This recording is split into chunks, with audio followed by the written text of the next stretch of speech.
Hello friends, કેમ છો બધા? મજામાં ને? સારું, આપણે આની પહેલાના જે વિડીયોમાં ભણ્યા હતા એ શું હતું યાદ છે? સમાજશાસ્ત્રનો ઉદ્ભવ અને વિકાસ. એમાં મેં એક વાત કરી હતી કે સમાજશાસ્ત્ર શબ્દ સૌપ્રથમ કોણે પ્રયોજ્યો? તો એ હતા ઓગસ્ટ કોન્ત. આ જે ઇમેજ છે એને ધ્યાનપૂર્વક નિહાળી લો. આ છે આપણા સમાજશાસ્ત્રના આદ્ય સ્થાપક કે જે સમાજશાસ્ત્રના પિતા તરીકે ઓળખાય છે. આજે આપણે એમના વિશે જ ભણીશું અને એમના વિશે સમજીશું. તો આવો આપણે ઓગસ્ટ કોન્ત વિશે શરૂઆત કરીએ. ઓગસ્ટ કોન્તના જન્મ વિશે આપણે વાત કરીએ તો જ્યારે એક બાજુ ફ્રાન્સની રાજ્ય ક્રાંતિ અને ઔદ્યોગિક ક્રાંતિને લીધે સમગ્ર માનવ સમાજ અસ્તવ્યસ્ત હતું, સમગ્ર માનવ સમાજ એક બાજુ તો આધુનિકતા તરફ ગતિ કરી રહ્યો હતો અને બીજી બાજુ વિજ્ઞાનના સામાજિક મંડાણ ઉભરાઈ રહ્યા હતા.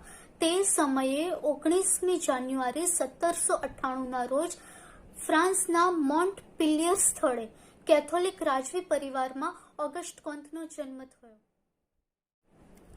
ઓગસ્ટ કોન્ત જ્યારે જન્મ લીધો ત્યારથી માંડીને તેમનું આરોગ્ય ખૂબ જ નબળું હતું, પરંતુ હતા તો તે રાજવી પરિવારના. આથી 1814માં ઇકોલે પોલિટેકનિક શિક્ષણ સંસ્થામાં તેમને દાખલ કરવામાં આવ્યા એજ્યુકેશન માટે. હવે આ સંસ્થામાં મોટા ભાગના જે પ્રાધ્યાપકો હતા એ ગણિતશાસ્ત્ર અને પદાર્થ વિજ્ઞાનમાં પંડિતો હતા, વિદ્વાનો હતા અને મહાન પારંગત પ્રોફેસર્સ હતા. ઓગસ્ટ કોન્તનું આરોગ્ય નબળું હોવા છતાં પણ એ અન્ય બાળકો કરતાં ખૂબ જ જુદા તરી આવતા હતા. તેમાં બે બાબતો એમની મુખ્ય હતી. એક તો પહેલી બાબત એ કે તેઓ ખૂબ જ બુદ્ધિશાળી હતા અને બીજી બાબત એ કે તેઓએ પોતે રાજવી ઘરાનામાં જન્મ લીધો, તેમ છતાં રાજકીય સત્તાનો તેમજ પોતાના રાજવી પરિવારનો પણ તેમને વિરોધ કર્યો. પોતાના માતા પિતાના રાજકીય સત્તાનો પણ તેમને અસ્વીકાર કર્યો. આ ઉપરાંત આગળ જતા તેમણે કેથોલિકવાદનો પણ અસ્વીકાર કર્યો. પોતાને રિપબ્લિકન તરીકે જાહેર કરનાર ઓગસ્ટ કોન્તને સમાજના અભ્યાસમાં બિલકુલ પણ રસ નહોતો, પરંતુ તેમણે 16 વર્ષની ઉંમરથી જ ગણિત શાસ્ત્ર ઉપર વ્યાખ્યાનો આપવાની શરૂઆત કરી દીધી હતી. પેલું કહેવાય છે ને કે વ્યક્તિ જેવા વાતાવરણમાં ઉછરે, જેવા વાતાવરણમાં તે રહે, તેવા જ વાતાવરણની તેવી જ પરિસ્થિતિની અસર જે તે વ્યક્તિમાં થતી હોય છે. ઓગસ્ટ કોન્ત સાથે પણ તેવું જ થયું. હવે જે સમયગાળા દરમિયાન ફ્રાન્સની રાજ્યક્રાંતિને લીધે સમગ્ર માનવ સમાજ ઉથલ-પાથલ હતો, સમગ્ર માનવ સમાજની સ્થિતિ ખૂબ જ ગંભીર હતી. તેના પરિણામે સમાજ ઉપર કેવા પ્રકારનો અભ્યાસ થઈ શકે તેના વિશે ઓગસ્ટ કોન્તને રસ જાગ્યો અને તેના પરિણામે એક સમાજને નવા વૈજ્ઞાનિક પદ્ધતિઓ પ્રાપ્ત થવા લાગી. હવે ઓગસ્ટ કોન્ત જ્યારે ઇકોલે પોલિટેકનિક શિક્ષણ સંસ્થામાં હતા તે સમય દરમિયાન એક સત્તાશીલ વ્યક્તિ કે જે એક શિક્ષક તરીકે ફરજ બજાવતા હતા તેમના રાજીનામા માટે તેઓએ આંદોલનો કર્યા અને એ આંદોલનના પરિણામે તે ઓગસ્ટ કોન્તને ત્યાંથી કાઢી મૂકવામાં આવ્યા. ઇકોલે પોલિટેકનિકમાં તેઓ એલ.જી. બોનાર્ડ અને જોસેફ ડી મેસ્ત્રે એમ બે મહાન પરંપરાવાદી સામાજિક તત્વવિજ્ઞાનીઓના સંપર્કમાં આવ્યા. હવે આગળ જતા ઓગસ્ટ કોન્તે માનવ સમાજની ઉત્ક્રાંતિને નિર્ધારિત કરતી વ્યવસ્થા વિશે પોતાનો વિચાર રજૂ કર્યો. હવે આ જે વિચાર એમણે રજૂ કર્યો તે પણ આજે બે મહાન પરંપરાવાદી સામાજિક તત્વવિજ્ઞાનીઓ હતા તેની જ અસરનું એક પરિણામ કહી શકાય. હવે આ ઇકોલે પોલિટેકનિકમાંથી કાઢી મુકાયા બાદ તેઓ હતાશા નિરાશા સાથે પોતાના ઘરે પાછા આવી ગયા, પરંતુ થોડા જ વર્ષો બાદ તેઓ ફરીથી પેરિસ ગયા અભ્યાસ માટે. 1818માં ઓગસ્ટ કોન્ત સેન્ટ સાયમનને મળ્યા. હવે આ જે સેન્ટ સાયમન હતા તે ખૂબ જ ઉચ્ચ વર્ગના હતા, પરંતુ તેમના વિચારો ખૂબ જ આદર્શવાદી અને સમાજવાદી હતા. હવે ઓગસ્ટ કોન્ત અને સંત સાયમન બંનેના વિચારો, તેમના ધ્યેયો, તેમની ઈચ્છાઓ, તેમની આકાંક્ષાઓ બધું લગભગ સમાન હતું, જેના કારણે ઓગસ્ટ કોન્ત અને સેન્ટ સાયમન વચ્ચે એક કેમ કે બેસ્ટ ફ્રેન્ડશિપ બની ગઈ. ત્યારબાદ ધીમે ધીમે ઓગસ્ટ કોન્તે સેન્ટ સાયમનને પોતાના ગુરુ બનાવી દીધા. સેન્ટ સાયમન જ એકમાત્ર એવા વ્યક્તિ હતા કે જેમણે ઓગસ્ટ કોન્તમાં અર્થશાસ્ત્ર વિષય પ્રત્યે રસ જાગૃત કર્યો. પરંતુ થોડા વર્ષો બાદ બંનેના હિતો સમાન હોવા છતાં પણ બંનેના વિચારોમાં ક્યાંક ને ક્યાંક સંઘર્ષ ઊભો થતો આવ્યો અને આ સંઘર્ષના પરિણામે તે બંને વચ્ચેના સંબંધોનો પણ અંત આવ્યો. સેન્ટ સાયમન ઉદ્દામવાદી હતા, પરંતુ ઓગસ્ટ કોન્ત જેટલા તેઓ સંગઠિત કાર્યકર નહોતા. ઓગસ્ટ કોન્ત ખુદ એવો આક્ષેપ કરે છે કે સેન્ટ સાયમન એ પોતાના અનુયાયીઓના વિચારોનો ઉપયોગ કરતા હતા, પરંતુ તેમના વિચારોનો ઉપયોગ કર્યા બાદ તેઓનો કદી ઋણ સ્વીકાર કરતા ન હતા. ત્યારબાદ ધીમે ધીમે ઓગસ્ટ કોન્તના મિત્રો સાથે પણ સેન્ટ સાયમનનો ઉલ્લેખ એક ઘૃણાસ્પદ વ્યક્તિ તરીકે થવા લાગ્યો. ઓગસ્ટ કોન્તે પરીક્ષક, નિરીક્ષક, શિક્ષક, વ્યાખ્યાતા એમ નોંધપાત્ર પોતાની ભૂમિકા ભજવી છે. પોતાના વતનમાં પણ તેઓ વ્યાખ્યાન આપવા જતા હતા અને વધુ પડતું કાર્યરત રહેવાને લીધે ઓગસ્ટ કોન્ત માનસિક અવસ્થાનો ભોગ બન્યા હતા. ઘણી વખત તેઓ માનસિક તંગદિલી, હતાશા, નિરાશા પણ અનુભવતા હતા, જેના કારણે ઓગસ્ટ કોન્તને ઘણી વખત આપઘાત કરવાનો પણ વિચાર આવેલો. તે સમય દરમિયાન ઓગસ્ટ કોન્તના પત્નીની સારવાર અને તેમના પ્રેમના લીધે તેઓ ધીમે ધીમે સ્વસ્થ થવા લાગ્યા. ઓગસ્ટ કોન્ત જ્યાં જ્યાં વ્યાખ્યાન આપતા તેના દ્વારા જ તેઓ પૈસા કમાતા હતા. મોટે ભાગે પોતાના વતનમાં તેઓ ગણિત શાસ્ત્રો પર વ્યાખ્યાનો આપતા તેમજ સાપ્તાહિક ખગોળ શાસ્ત્રો પર પણ વ્યાખ્યાનો આપતા હતા. માનવ સમાજની રાજકીય રીતે પુનર્રચના કરવી તે ઓગસ્ટ કોન્તની મહત્વાકાંક્ષા હતી, પરંતુ અધ્યાત્મવાદની અભિમુખતાને લીધે માનવજાતના પુનર્નિર્માણ તરફ તેઓ વળવા લાગ્યા. 1845-46ના સમયગાળા દરમિયાન ઓગસ્ટ કોન્ત એક મહિલા ક્લોટિડ ડી વોક્સના સંપર્કમાં આવ્યા. ત્યારબાદ બંને વચ્ચે ગાઢ મિત્રતા પણ બંધાઈ, પરંતુ 1846ના એક જ વર્ષની મિત્રતાના સમયગાળા દરમિયાન તે ક્લોટિડ ડી વોક્સ નામની મહિલાનું મૃત્યુ થયું. પોતાના બેસ્ટ ફ્રેન્ડનું મૃત્યુ થતાં ઓગસ્ટ કોન્ત ખૂબ જ આઘાતમાં સરી પડ્યા અને ત્યારબાદ તેઓ ગૂઢવાદ અને ધર્મ તરફ પ્રયાણ કરવા લાગ્યા. તે સમયગાળા દરમિયાન ઓગસ્ટ કોન્તની સ્થિતિ ખૂબ જ દયનીય હતી. તેમનું ગુજરાન પણ માંડ માંડ ચાલતું હતું. તે સમયે તેમના અન્ય એક મિત્ર જ્હોન સ્ટુઅર્ટ મિલે તેમણે ખૂબ જ આર્થિક મદદ કરી. તેમની આર્થિક મદદ કરતા ઓગસ્ટ કોન્તનું ગુજરાન ધીમે ધીમે વ્યવસ્થિત રૂપે ચાલવા લાગ્યું. ઓગસ્ટ કોન્ત પોતાના પુસ્તકો અન્ય વિદ્યાર્થી, અન્ય સંશોધકો, અન્ય વ્યાખ્યાતાઓને ખૂબ જ નજીવી કિંમતમાં મળી રહે તે માટે તેઓએ પોતે રોયલ્ટી લેવાની પણ ના પાડી દીધી. ઉપરાંત તેઓ જુદા જુદા સ્થળોએ વ્યાખ્યાનો પણ આપતા હતા. મહિલાઓ, કામદારો, વિદ્યાર્થીઓ સમક્ષ પણ કોઈ પણ પ્રકારનું મહેનતાણું લીધા વિના વ્યાખ્યાનો રજૂ કરતા હતા. ક્લોટિડ ડી વોક્સ નામની મહિલા મિત્રની ઓગસ્ટ કોન્તના જીવન ઉપર ખૂબ જ ગંભીર અસર પડી.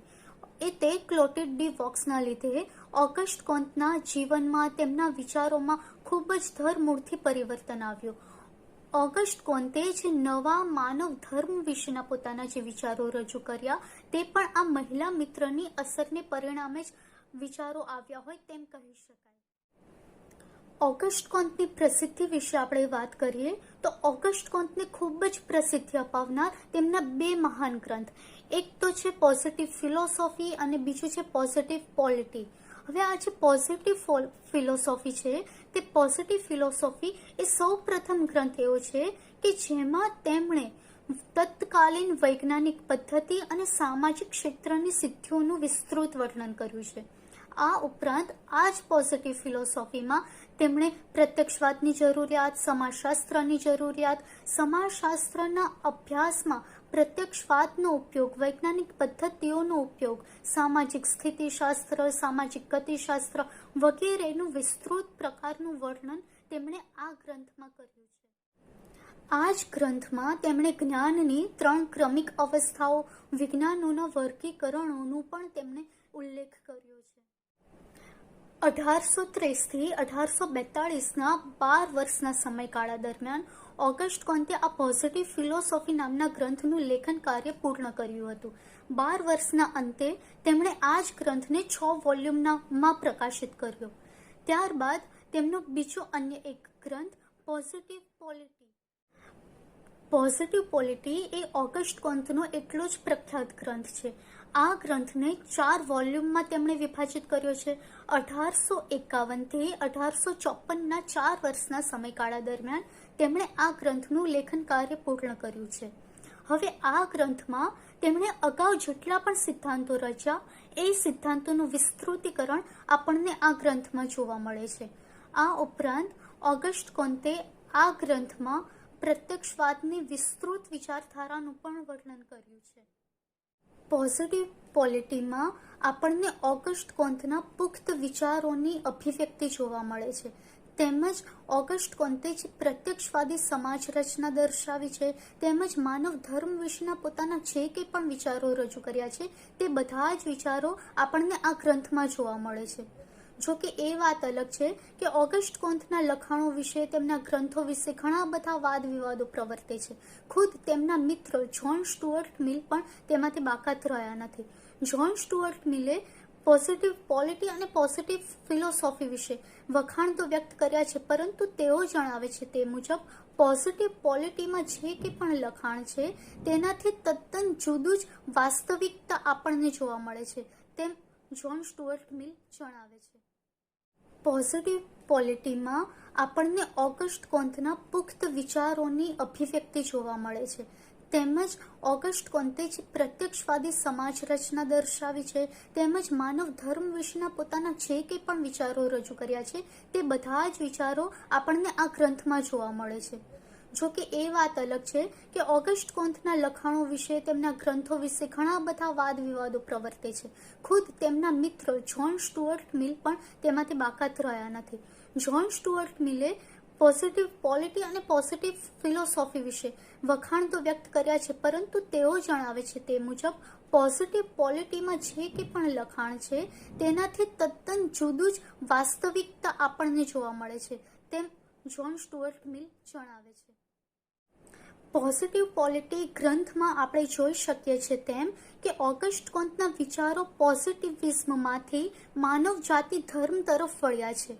હવે ઓગસ્ટ કોન્તના આ જે વિચારોમાં ફેરફાર આવ્યા, વિચારોમાં પરિવર્તન આવ્યું, તેના કારણે તેમના ઘણા બધા અનુયાયીઓ, ઘણા બધા શિષ્યો, ઘણા બધા મિત્રોએ તેમનો સાથ છોડી દીધો, જેમાં ઇંગ્લેન્ડના તેમના પોતાના બૌદ્ધિક મિત્ર જ્હોન સ્ટુઅર્ટ મિલે પણ તેમનો સાથ છોડ્યો.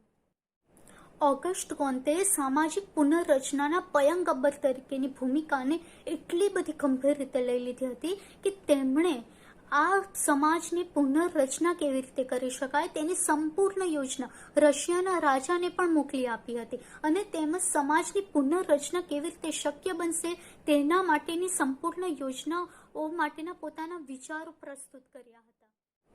માનવ સમાજમાં ઓગસ્ટ કોન્તના પ્રદાન વિશે વાત કરીએ તો આપણને જણાશે કે ઓગસ્ટ કોન્ત તો કેટલા બહુમુખી પ્રતિભા ધરાવતા હતા. ઓગસ્ટ કોન્ત એક સમાજશાસ્ત્રી હતા, નીતિશાસ્ત્રી હતા, દર્શનશાસ્ત્રી હતા, તેમજ તેમણે માનવતાના ધર્મ માટે એક માનવ ધર્મ વિકસાવ્યો હતો. એ રીતે તેઓ ધર્મશાસ્ત્રી પણ આપણે કહી શકીએ. સમાજશાસ્ત્રને એક અલગ જ વિજ્ઞાન તરીકે રજૂ કરી ઓગસ્ટ કોન્ત ફ્રેન્ચ મહાન સમાજશાસ્ત્રી બની ગયા, તેમજ સમાજશાસ્ત્રના પિતા તરીકેનું તેઓ બિરુદ પામ્યા. આપણે ઓગસ્ટ કોન્તના વધુ પ્રદાન વિશે ચર્ચા કરીએ તો આપણને ખ્યાલ આવશે કે સમાજશાસ્ત્રનો પાયો નાખનાર તે ઓગસ્ટ કોન્ત હતા. સમાજશાસ્ત્રમાં પદ્ધતિશાસ્ત્રને દાખલ કરનાર તે પણ ઓગસ્ટ કોન્ત હતા. જુદા જુદા સિદ્ધાંતો વિકસાવનાર, આ ઉપરાંત જુદા જુદા સમાજશાસ્ત્રીય અભિગમોની ચર્ચા કરનાર તે પણ ઓગસ્ટ કોન્ત હતા. આ ઉપરાંત વધુમાં જોઈએ તો ઓગસ્ટ કોન્તે જ્ઞાનનું સમાજશાસ્ત્ર વિકસાવ્યું છે, તેમજ સનાતન મૂલ્ય ધરાવતી આચાર સંહિતા પૂરી પાડી છે. સમાજશાસ્ત્ર શબ્દની રચના વિશે આપણે જોઈએ તો ઓગસ્ટ કોન્તે સૌ પ્રથમ માનવ સમાજનો અભ્યાસ કરતા વિજ્ઞાનને સામાજિક ભૌતિક શાસ્ત્ર તેવું નામ આપ્યું હતું કે જેને સોશિયલ ફિઝિક્સ તરીકે પણ ઓળખવામાં આવે છે. પરંતુ પાછળથી ઓગસ્ટ કોન્તે લેટિન શબ્દ સોશિયસ અને ગ્રીક શબ્દ લોગોસ આ બંને શબ્દોના સંયોજનથી એક સોશિયોલોજી, એક નવો શબ્દ આવિષ્કાર કર્યો. સોશિયોલોજી એટલે કે સમાજશાસ્ત્ર, આ શબ્દની રચના, એ સર્જન એ ઓગસ્ટ કોન્તના પોતાના મનનું એક સર્જન છે. ઓગસ્ટ કોન્તે સમાજશાસ્ત્રને એક સમાજશાસ્ત્રીય ખ્યાલ તરીકે પણ પ્રસ્તુત કર્યો છે. ઓગસ્ટ કોન્તે સમાજશાસ્ત્રના પાયાના જુદા જુદા ખ્યાલો પણ વિકસાવ્યા છે, જેમાં વ્યવસ્થા, વિકાસ, પ્રગતિ, સામાજિક સ્થિતિશાસ્ત્ર, સામાજિક ગતિશાસ્ત્ર, સામાજિક એકતા, સામાજિક એકમતિ, સામાજિક સંગઠનો, કાર્યો વગેરે જેવા અનેક ખ્યાલોની રચના તેમજ તેના કાર્યો વિશે પણ વિસ્તૃત ચર્ચા કરી છે. ઓગસ્ટ કોન્તે માનવ સમાજનો અભ્યાસ કરવા માટે, સમાજની જુદી જુદી ઘટનાઓનો અભ્યાસ કરવા માટે જ્ઞાનેન્દ્રિયોનો પ્રત્યક્ષ અનુભવ કરીને જ્ઞાન મેળવવા ઉપર ભાર મૂક્યો છે. આ ઉપરાંત તેમણે સમાજશાસ્ત્રને વિજ્ઞાનની કક્ષામાં લાવીને મૂકી દીધી છે. ઉપરાંત તેમણે વસ્તુલક્ષિતા, હકીકતલક્ષિતા તેમજ મૂલ્ય મુક્તતા દાખવવા ઉપર પણ ભાર મૂક્યો છે. આજે આપણે જે બધી પદ્ધતિઓનો ઉપયોગ કરીએ છીએ, જેમ કે નિરીક્ષણ પદ્ધતિ, તુલનાત્મક પદ્ધતિ, પ્રયોગ પદ્ધતિ, એ બધી જ પદ્ધતિઓના મૂળ એ આપણને ઓગસ્ટ કોન્તના વિચારોમાં જોવા મળે છે. જ્ઞાનના સમાજશાસ્ત્રના વિકાસમાં સામાજિક વિચારોના ક્ષેત્રમાં ઓગસ્ટ કોન્તનું પ્રદાન અનન્ય રહ્યું છે. આ ઉપરાંત વધુમાં જોઈએ તો ઓગસ્ટ કોન્તે જે જ્ઞાનનો 3 સ્તરનો નિયમ આપ્યો છે, એ વાસ્તવમાં તો બૌદ્ધિક વિકાસનો 3 સ્તરનો નિયમ છે, એટલે કે બૌદ્ધિક વિકાસના 3 તબક્કા છે. આ ઉપરાંત ઓગસ્ટ કોન્ત ખુદ જણાવે છે કે માનવ જ્ઞાન એ ઉત્તરોત્તર 3 તબક્કામાંથી પસાર થાય છે: ધાર્મિક, આધિભૌતિક અને પ્રત્યક્ષવાદ. ઓગસ્ટ કોન્તે જે વિજ્ઞાનોનું વર્ગીકરણ દર્શાવ્યું છે, એ વિજ્ઞાનોના વર્ગીકરણ દ્વારા આપણને ગણિત શાસ્ત્રથી માંડી સમાજશાસ્ત્ર સુધીના જુદા જુદા પ્રકારના જ્ઞાનોની યથાર્થતા સમજી શકાય છે. વિજ્ઞાનોનું વર્ગીકરણ કરીને તેમણે જુદા જુદા વિજ્ઞાનો પ્રત્યેની એક એકતા દર્શાવી છે. ઓગસ્ટ કોન્ત એમ કહે છે કે સમાજશાસ્ત્ર દ્વારા જો જ્ઞાન મેળવવું હોય તો દરેક વ્યક્તિએ અન્ય વિજ્ઞાનોનું પણ યથાર્થ જ્ઞાન મેળવવું ખૂબ જ આવશ્યક છે. જુદા જુદા વિજ્ઞાનો વચ્ચે પારસ્પરિક સંબંધ દર્શાવીને ઓગસ્ટ કોન્તે સમાજશાસ્ત્રને સુખરચનાત્મક વિષય તરીકે પરિભાષિત કર્યો છે. તેમણે આપેલા સામાજિક દેહવાદના સિદ્ધાંતને જોતા આપણને સ્પષ્ટ થશે કે તેમણે તો સમાજને એક જૈવિક દેહ સાથે સરખાવ્યો છે, જે આપણને એક પ્રકારના સમગ્રદર્શી અભિગમ તરફ નિર્દેશ કરે છે. એ રીતે જોતા ઓગસ્ટ કોન્ત એક પ્રકારના સુખરચનાત્મક અભિગમ અને સમગ્રદર્શી અભિગમના પ્રણેતા તરીકે પણ આપણને જોવા મળે છે. તેમણે માનવતાને એક ધર્મ તરીકે રજૂ કરીને ધોરણાત્મક સિદ્ધાંત વિકસાવ્યો છે. પ્રેમ, સચ્ચાઈ, આચાર સંહિતા, પ્રામાણિકતા, સદભાવ, સેવા, વિજ્ઞાન તેમજ વૈજ્ઞાનિક પદ્ધતિઓ પ્રત્યેની શ્રદ્ધા ઉપર તેમણે ભાર મૂક્યો છે. તેમજ આ બધી જ આચાર સંહિતા, બધા જ પ્રકારના ધોરણો, મૂલ્યો એ હર કોઈ સમાજ માટે ઉપયોગી છે, તેમ ઓગસ્ટ કોન્તે દર્શાવ્યું છે. તેમણે જે કંઈ પણ વિચારો રજૂ કર્યા, જે કંઈ પણ લખાણો લખ્યા, એ બધા જ વિચારો, બધા જ લખાણો તેમના મૃત્યુ એટલે કે 1857માં તેમનું મૃત્યુ થયું, તે એક પ્રકારનું ઐતિહાસિક વર્ષ પણ કહેવામાં આવે છે. તેમના મૃત્યુ સુધી તેમના વિચારો કે લખાણો એટલા બધા પોપ્યુલર નહોતા, પરંતુ 1857 બાદ તેમના વિચારો, તેમના લખાણો ધીમે ધીમે ઇંગ્લેન્ડ, ફ્રાન્સ, જર્મની અને સમગ્ર વિશ્વમાં પ્રચલિત થવા લાગ્યા. તો ફ્રેન્ડ્સ, સમગ્ર માનવ સમાજને સમાજશાસ્ત્ર જેવા વિજ્ઞાન રૂપે એક અમૂલ્ય ભેટ આપનાર ફ્રેન્ચ સમાજશાસ્ત્રી, સમાજશાસ્ત્રના પિતા ઓગસ્ટ કોન્તનું પ્રદાન એ અકલ્પનીય છે, ભૂલી ના શકાય તેવું છે. તો જો આપને કોઈ પણ પ્રકારની ક્વેશ્ચન હોય, કોઈ ક્વેરી હોય, અથવા તો આપ કોઈ અન્ય વિષય વિશે કંઈક જાણવા માંગતા હો, ભણવા માંગતા હો, તો આપ કમેન્ટ બોક્સમાં લખી શકો છો, અથવા તો મને ઈમેલ પણ કરી શકો છો. અને હા, લાઈક, શેર અને સબસ્ક્રાઇબ કરવાનું ભૂલતા નહીં. Thank you.